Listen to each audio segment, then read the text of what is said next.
안녕하세요. 저는 정혜순이라고 합니다. 올해 72살이지요. 아들 민준이가 10살 되던 해에 남편을 잃고 그 뒤로 혼자서 아이를 키웠어요.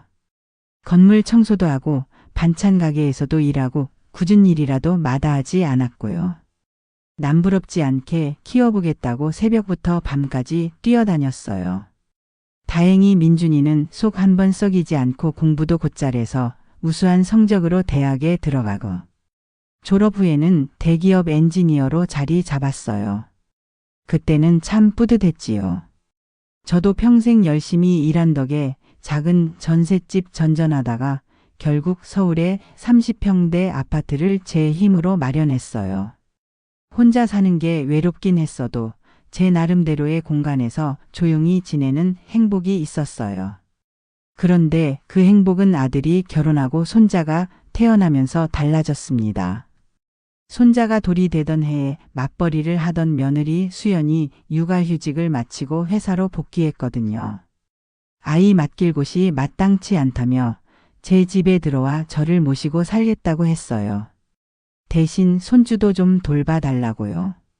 그렇게 해서 저는 꼬박 7년 동안 손자를 키우는 보모이자 집안일을 전담하는 가정부가 된 셈이죠. 이제는 몸이 자동으로 새벽 6시면 눈을 뜹니다. 작은 방에서 일어나 조용히 화장실에 들어가 거울을 보면 늘 한숨이 나와요. 주름이 깊어진 얼굴, 구부정해진 어깨 세월이 제 몸에 그대로 새겨져 있어요. 그래도 또 하루를 시작해야 한다는 생각으로 부엌으로 향했어요. 쌀을 씻고 밥을 올린 뒤 손자 지호가 좋아하는 계란 프라이와 멸치볶음을 준비했어요. 7시가 되면 아들네가 하나 둘 일어나죠. 그 시간부터는 또 정신이 없어요. 어머님, 아침 준비 다 됐어요? 수연이 세수를 마치고 나오면서 묻는데 고마움보다는 당연하다는 기색이 묻어 있었어요. 그래, 다 준비됐다. 저는 그저 미소로 대답했어요. 하지만 수연의 표정은 밝지 않았어요. 어머님, 밤늦게 청소하시면 애가 깬다니까요. 제발 좀 낮에 해주세요. 가슴이 답답했지만 변명하지 않았어요. 어쩌다 낮에 일이 생겨 밤에라도 한번 청소를 하면 며느리는 어김없이 다음날 불평을 쏟아냈으니까요. 굳이 설명해봤자 달라질 건 없다는 걸 이미 알았거든요. 민주는 신문을 보며 말했어요. 엄마, 너무 무리하지 마세요. 저희가 할 수 있는 건 저희가 할게요. 말은 그렇게 했지만 정작 그 할 수 있는 것을 한 번도 해준 적은 없었지요. 가족들이 각자 일터와 학교로 떠나면 저는 다시 집안일을 시작해요. 아침이면 집안 구석구석을 청소하고 빨래를 하고 저녁이면 온 가족 밥상을 차렸어요. 손자 지호를 챙기는 것도 당연히 제 몫이었고요. 요즘은 관절도 욱신거리고 허리도 자주 아파오지만 내색하지 않고 묵묵히 해왔어요. 그렇게 함께 산 지도 벌써 7년이 되었어요. 며느리 수연이는 늘 당당했어요. 어머님, 낮에 시간 많으시니까 이것 좀 해주세요. 그 말 한마디면 장 보는 일부터 세탁소에 며느리 옷 수선 맡기는 일, 손자 숙제까지 모두 제 책임이 되어버렸죠. 그날도 저녁 준비를 하고 있었어요. 냉장고 안에 수연이가 사온 값비싼 한우가 있더라고요. 지호고기 좋아하니까 구워주세요. 하고 툭 내던지듯 말하던 며느리 목소리가 떠올랐죠. 저는 손자가 좋아할 생각에 정성스레 불을 올리고 고기를 구웠어요. 지글지글 기름이 튀고 고소한 냄새가 집안 가득 퍼지니 마음이 괜히 흐뭇해지더라고요. 그래서 젓가락으로 한 점 집어 맛을 봤죠. 잘 익었네. 지호가 좋아하겠다. 저도 모르게 미소가 번졌어요. 마침 그때 현관문이 열리며 수연이가 들어왔습니다. 잠시 후 부엌으로 들어선 며느리가 저를 보더니 어머님 지금 뭐 하세요? 그거 지호 먹으라고 제가 힘들게 사온 건데 어머님이 드시면 어떡해요? 저는 얼른 아니라 그냥 다 익었나 맛만 본 거야. 지호 줄 거니까 걱정 마라. 하고 변명했어요. 하지만 수연이는 팔짱을 낀 채 냉소적인 웃음을 흘렸죠. 민준 씨, 좀 보세요. 저는 회사 다니랴 애 챙기랴 정신이 없는데 어머님은 집에만 계시잖아요. 최소한 애 먹을 건 애한테 남겨두셔야죠. 민준이 어색하게 중재하긴 했지만 끝내 제 편은 들어주지 않았어요. 며칠 뒤에는 손주 지호 치과 검진 때문에 또 한바탕 했어요. 어머님, 지호이가 썩었대요. 하며 저를 원망스러운 표정으로 바라보는 거예요. 어머님이 예쁘다고 과자니 초콜릿이니 자꾸 사주시잖아요. 그거 다 충치 원인이에요. 치과비가 얼마나 드는 줄 아세요? 앞으로는 제가 챙겨놓은 간식만 주세요. 억울했지만 그저 고개를 숙이고 그래 알았다 하고 말았죠. 손주 좋아할까 싶어 사온 작은 간식마저 꾸지람의 이유가 된 거예요. 어느 날은 지호가 거실에서 레고를 흩어놓고 방으로 들어갔는데 제가 습관처럼 주우려 허리를 굽혔다가 아이고 하고 소리를 질렀어요. 순간 허리에 찌릿한 통증이 올라왔거든요. 병원에서 MRI를 찍어보니 의사가 허리 디스크가 좀 있으시네요. 당분간 도수 치료를 좀 받으시고 필라테스 같은 운동도 도움이 되니 병행해 보세요. 라고 하더라고요. 집에 와서 조심스럽게 말했어요. 도수 치료를 좀 받아보라는데 필라테스도 해보면 좋다더구나 그런데. 제 말이 끝나기도 전에 수연이가 딱 잘라 말했어요. 도수 치료가 얼마나 비싼데요? 어머님 실비보험도 없으시잖아요. 필라테스는 젊은 사람들이나 하는 거고요. 민준도 덧붙였죠. 그래, 엄마, 그냥 집에서 쉬엄쉬엄 하세요. 괜히 돈 들이지 말고요. 결국 저는 진통제만 먹으며 버텼어요. 하지만 허리 통증은 점점 심해졌고 어느 날 밤에는 도저히 감당이 안 돼서 응급실로 실려갔죠. 의사는 입원을 권했고 저는 꼬박 3일을 병원에 누워 있어야 했습니다. 그런데 그동안 민준과 수연은 바쁘다며 단 한 번도 병실에 오지 않았어요. 학원 때문에 못 와요. 라는 말만 남긴 채 손자 지호조차 오지 못했죠. 옆자리 할머니는 아들, 딸, 며느리, 손주들이 교대로 찾아와 북적였는데 제 자리는 쓸쓸하기만 했어요. 할머니 힘드시죠? 이것 좀 드세요. 옆자리 할머니의 손녀가 나눠준 간식을 받고는 눈물이 왈칵 쏟아졌어요. 남의 손주가 제 마음을 알아주는데 정작 제 가족은 어디 있는지 알 수가 없었거든요. 퇴원하는 날도 혼자였어요. 택시를 타고 집으로 돌아와 거울을 보니 그 속에 초라해진 제 얼굴을 보였죠. 퇴원 후 며칠간 집에서 혼자 생각했어요. 계속 이대로 살아야 하나 싶었거든요. 그러던 중 오래된 친구 순자 언니에게서 전화가 왔어요. 혜순아, 너 요즘 어떻게 지내니?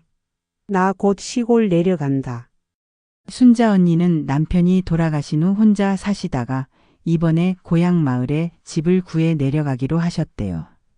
거기 노인복지관도 있고 작은 텃밭도 할 수 있어. 무엇보다 생활비가 서울의 절반도 안 든다더라. 그 말을 듣고 있는데 마음이 움직였어요. 저도 순자 언니와 고향이 같거든요. 어릴 적 살던 집은 이미 없어졌지만 그 근처에 작은 집이라도 구해서 살면 어떨까 싶었어요. 며칠 후 아들과 며느리에게 말했어요. 나 고향으로 내려가서 살고 싶다. 민주는 깜짝 놀라며 엄마, 갑자기 왜요? 우리가 잘못한 게 있으면 말씀하세요. 다 해드릴게요. 잘못한 게 아니라 내가 내 삶을 살고 싶어서 그래. 수연은 펄쩍 뛰었어요. 지금까지 저희가 어머님 모시고 살았는데 갑자기 그런 말씀을 하시면 어떡해요? 지호는 어떻게 하고요? 할머니 없으면 애가 얼마나 불안해하는데요. 평소엔 지호가 저한테 애착을 보이면 떼어놓으려 했으면서 지금은 또 제가 떠난다니 지호 걱정을 하더라고요. 혜지호는 주말에 가끔 내려와서 보면 되잖아. 그게 서로한테 더 좋을 거다. 아들 민준이 다급해 했어요. 엄마, 혼자 어떻게 살아요? 몸도 아프시고 아는 사람도 없을 텐데. 괜찮아. 순자 언니도 그쪽으로 내려가고 나보다 나이 많은 사람들도 다 혼자 잘 살잖아. 듣고 있던 며느리도 거들었어요. 어머님, 저희가 얼마나 힘들게 사는데요. 어머님 없으면 지호 돌봐줄 사람도 없고 또 집안일은 누가 해요. 저는 직장도 다녀야 하는데요. 결국 본심이 나오는군요. 저를 걱정해서가 아니라 본인들이 불편해질까봐 반대하는 거였어요. 그동안 너희들 편하려고 내가 여기 있었잖아. 이제는 나도 내 편한 대로 살고 싶다. 그러자 갑자기 며느리는 비꼬듯이 물었어요. 어머님 집 따로 얻으실 형편이나 되세요? 저는 단호하게 대답했어요. 내가 왜 형편을 걱정해? 이 집이 있는데. 이 집 정리하고 고향 가면 더 넉넉히 살 수 있다. 수연의 얼굴이 순간 굳어졌어요. 그러더니 기가 찬 표정으로 말하더군요. 어머님 저희더러 이 집에서 나가라는 거예요? 어머님 정말 너무하시네요. 그리고는 휙 돌아서서 방으로 들어가 버렸어요. 문 닫는 소리가 쿵 하고 울렸어요. 민주는 중간에서 어쩔 줄 몰라 했어요. 엄마, 우리는 어떻게 살라고 그러세요? 너희들이 알아서 하면 되잖아. 나도 이제 내 앞가림해야지. 며칠간 실랑이가 있었지만 제 결심은 굳었어요. 주말에 시간을 내 집 구하러 고향에 가보니 서울보다 훨씬 더 저렴했고 시장과 버스 정류장도 가까이에 있었어요. 노인복지관에서 여러 프로그램도 운영한다고 하니 외롭지도 않을 것 같았어요. 제 통장에 있는 돈으로 충분히 보증금을 낼 수 있었고 작게나마 연금도 받으니 생활비도 크게 걱정할 것 없었고요. 한 달 후 저는 고향에 작은 정원이 있는 아담한 집으로 이사를 했어요. 짐을 싸는 동안 수연은 말 한마디 없이 냉랭하게 굴었어요.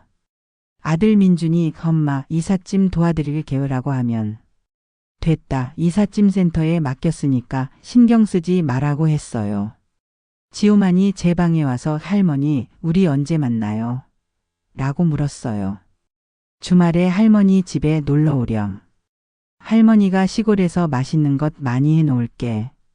아이가 울먹였지만 저도 마음이 아팠어요. 이사 당일 수연은 일부러 직장에 나가버렸어요. 배웅도 없이 말이에요. 민준만 어색하게 인사했어요. 엄마, 자주 연락드릴게요. 몸 조심하시고요. 고향에 얻은 집은 서울보다 훨씬 조용했어요. 창문을 열면 들판이 보이고 새소리가 들렸어요. 처음 며칠은 너무 조용해서 어색했지만 점점 익숙해졌어요. 마트도 가깝고 시장도 걸어서 15분이면 갔거든요. 노인복지관에도 등록했어요. 요가 수업도 들을 수 있고 한글 교실에서 봉사도 할 수 있었어요. 함께 수업을 듣는 할머니들과도 친해졌어요. 순박한 사람들이 말을 걸어주니 외롭지 않았어요. 작은 텃밭도 분양받았어요. 상추, 깻잎, 고추 같은 것들을 심었어요. 매일 아침 물을 주고 잡초를 뽑으면서 시간이 어떻게 가는지 몰랐어요. 서울에서는 하루하루가 그렇게 길고 답답했는데 말이에요. 이사한 지 얼마 지나지 않아 아들 민준이 지호와 함께 내려왔어요. 수연은 이사 준비 때문에 바쁘다며 오지 않았고요. 지호가 여기 정원에 토마토도 있다며 좋아했지만 민준은 내내 불편해했어요. 엄마, 여기서 혼자 어떻게 살아요? 병원도 멀고요. 괜찮다. 읍내에 병원도 있고 응급실도 있어. 너무 걱정하지 마라. 그런데 지호가 가면서 하는 말이 마음을 아프게 했어요. 할머니, 엄마가 할머니는 이기적이래요. 자기만 생각한다고. 아이가 무슨 말인지도 모르고 하는 소리겠지만 수연의 마음을 그대로 보여주는 것 같았어요.